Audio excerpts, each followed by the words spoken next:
Hi guys, welcome back. So England have a fixture list out for the autumn next year. Now this is the last chance for those big Northern Hemisphere sides to play someone other than the Six Nations sides. Sure, there'll be World Cup warm-ups, but all the major decisions should have been made by then. So these autumn internationals next year are really, really important. Now I'll put a link up above about the summer fixtures next year. Some which I thought were better than others. For example, France, I think, maybe dropped the ball a bit and could have had a slightly tougher tour. See, Japan's going to be exciting, but maybe not testing enough. England's tour of Australia is okay, it's fine. It was just the fact they'd played them a lot before. But with the release of the autumn fixtures, it kind of makes sense a bit more now. So fair play to the RFU. I think they've done a good job here. But I'm not naive. The RFU has a lot of money, and certainly getting the fixtures they want in the order they want, if they really want them, they probably can make things happen a bit more than other unions. Certainly, New Zealand, no doubt, would have demanded a fair bit. There'd been a hard bargain there, but they've got New Zealand, which they haven't played, obviously, since 2019. Anyway, let's get through these fixtures, and I'll tell you why I think they're pretty good. First of all, on the 6th of November, England are first up against Argentina. Now, Argentina and Japan, they're both great choices because they're both in England's group in the World Cup, Group D. And indeed, England play Argentina first and then they play Japan second. So it mirrors what would happen in the World Cup, certainly. It's definitely a perfect chance for England to have a upfront look at Argentina. Surely all these sides, they're going to be holding stuff back and the personnel aren't going to be exactly the same, but it's as good as you can get, to be honest. And I'm just thinking maybe Argentina and Japan might be a little more inclined to maybe hide away and not play England, considering they're playing in the pool and England are going to be the favourites. But they've gone for it. Whether you think that's a good idea or not, let me know. I'm just a bit surprised that they both went for it and let England, if you like, mirror what would happen in the World Cup.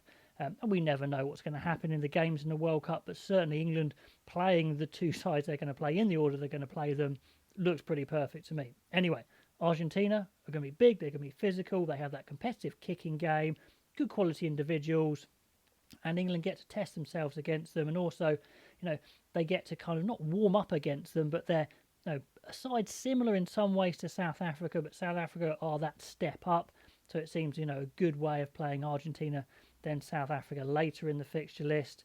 But it's going to be red hot, that Argentina game, it's going to be a good one, and I really think England are going to play pretty much their first choice team in that game. But then we've got a 6-day turnaround till Japan, which is pretty short. Plus you've got 2 games back to back after that. So we'll probably see some changes between the Argentina game and the Japan game, which we probably won't see in the World Cup because England, that's probably their 2 hardest games in that pool. And if they win those 2 games, then they're probably going through as pool leaders. So they'll probably just go back to back with their best team and maybe rest players that need resting or freshening up in those last 2 games. So I've pretty much mentioned the Japan game there. It's the second game in their World Cup and it's the second game in this series. The big difference is that 6-day turnaround. So yeah, it's probably going to be a slightly different team. So the next 2 fixtures, we have New Zealand followed by South Africa, standard 7 days apart, Saturday to Saturday. And actually what's really interesting about the first match, of course, is it's a rematch of the Rugby World Cup semi-final. So there's going to be a little bit of payback that New Zealand will want to give England from that. It's going to be a fantastic occasion for younger players who haven't played New Zealand yet to get a taste of that. And New Zealand and South Africa could well be a semi-final opposition for England as well.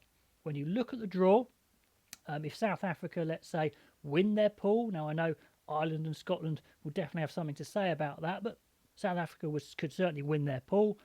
And let's say France, the home team in the World Cup, beat New Zealand and then they top their pool with New Zealand second in their pool.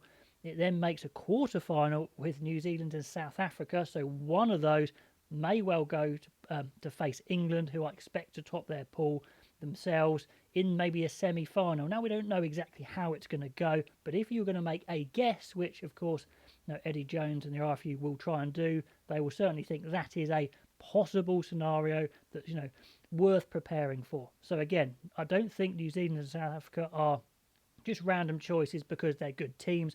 I think they're teams they definitely think they could face in a semi-final if they get that far. With the New Zealand game, obviously you're facing one of the most skillful sides in the world, expecting lightning quick counter-attack, quick ruck ball, amazing handling. will certainly test England in many, many ways, especially their defensive organisation in open play, having to move around a lot as the ball gets zipped about.